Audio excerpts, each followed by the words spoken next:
स्वस्ति साथियों, नमस्कार। मैं कमलेश्वर सिंह फिर एक बार एक नए अपडेट के साथ साथियों आ गया हूं।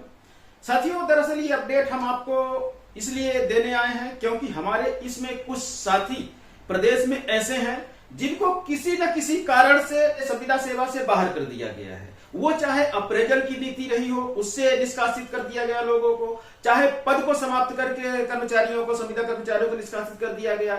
वहीं कुछ ऐसे कर्मचारी हमारे संविदा हैं जिनको बजट के अभाव में बाहर कर दिया गया है। तो साथियों, अभी आप देख रहे हैं संविदा कर्मचारियों के लिए तो मामा जी ने बहुत कुछ दे दिया है, लेकिन हम चाहेंगे कि सारे अब जो बाहर निकाले गए कर्मचारी हैं वो भी आगे आए और अपने लिए खुद की लड़ाई खुद लड़े। क्योंकि मैं आपको बताना चाहूंगा, यदि आप किसी के माध्यम में जाएंगे तो आपके साथ सिर्फ खिलवाड़ ही होगा, क्योंकि वो कभी बोलेंगे अब आ जाओ, कभी बोलेंगे अब मत आओ। तो ये चीजें आपको नहीं सुनना है। लड़ाई आपकी है, अधिकार आपकी है और आपको आगे आना पड़ेगा, इसमें कोई दो राय नहीं है। लेकिन आपको कैसे काम करना है वो हम आपको बताने जा रहे हैं। तो साथियों, मुझे ये पता चला है कि अभी 10 जुलाई 2023 को पूरे मध्य प्रदेश से जो निष्कासित कर्मचारी थे वो राष्ट्रीय स्वास्थ्य मिशन जाने वाले थे और फिर मुख्यमंत्री महोदय से मिलने वाले थे। तो हम आपको यहां बताएं, शायद ये प्रोग्राम कोई है तो इसको कैंसिल कर रहे हैं, लेकिन आपको अपने अधिकार की लड़ाई खुद लड़नी है तो आपको आगे आना पड़ेगा। और आप अपने प्रोग्राम में कोई भी कैंसिलेशन मत करिए, क्योंकि हम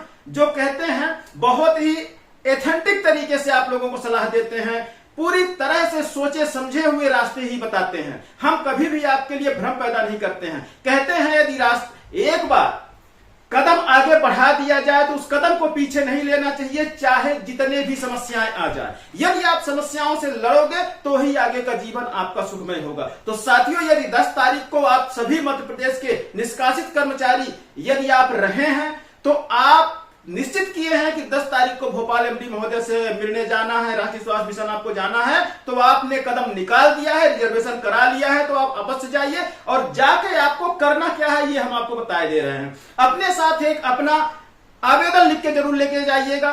हर व्यक्ति अपना पर्टिकुलर आवेदन आप दीजिएगा राष्ट्रीय स्वास्थ्य मिशन में, बकायदा उसकी रिसीविंग ले लीजिएगा।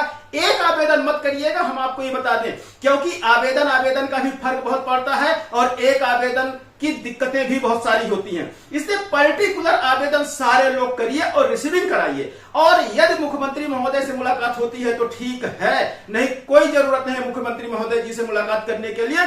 आप 10 या 15 दिन का समय लीजिए और उसके बाद फिर से सारे लोगों ने जो पर्टिकुलर आवेदन दिया है वो सारे आवेदन की एक फाइल बनाइए और उस पर एक कवरिंग लगाइए। और कवरिंग लगाने के बाद उसके बाद आप अपने मुख्यमंत्री महोदय यानी मामा जी के पास आप पहुंच जाइए कि साहब, संविदा की समस्या तो आप हल कर दिए, लेकिन हमको एग्जाम दे के हम आए थे विभागों में, लेकिन विभाग ने किसी न किसी कारण से हम लोगों को बाहर कर दिया है, तो हमारी भी बहाली विभाग में करा दीजिए, आपका बड़ा एहसान होगा। ऐसी बातें आप मामा जी के सामने लेके फाइल पूरी पहुंचिए और उनसे आवेदन और निवेदन करिए। तो साथियों, निकाला गया कदम पीछे मत हटाइए।